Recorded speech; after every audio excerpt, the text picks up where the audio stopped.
Bida Bandila, kasaysayan at kahulugan ng mga bandila ng iba't ibang bansa. Bida Bandila. Tinatawag din na Trobojnica ang pambansang watawat ng Croatia na nasa timog silangang Europe.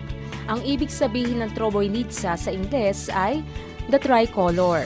Binubuo kasi ito ng tatlong horizontal stripes na may magkakaibang kulay at magkakapareho ng sukat. Pula sa itaas, puti sa gitna, at asul sa ibaba. Ang ibig sabihin ng pula ay katapangan at kalakasan. Kumakatawan naman ang puti sa kapayapaan at katapatan. Habang ang asul ay pagbabantay, katotohanan, pagtatyaga at hustisya. Ang tatlong kulay na ito ay traditional Croatian colors. Makikita naman sa pinakagitnang bahagi ng watawat ang Croatian coat of arms na hugis shield o kalasag. Sinasabing kabilang ito sa most distinctive sa Europe.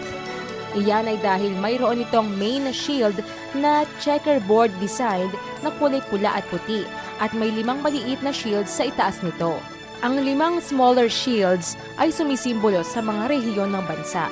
Mula sa kaliwa, ito ay ang Croatia, Dubrovnik, Dalmatia, Istria at Slavonia. Inadopt ang watawat ng Croatia noong December 22, 1991.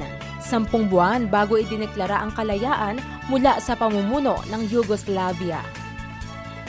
Ako po si Grace Estabilio, hatid ay kasaysayan ng ating Bida Bandila.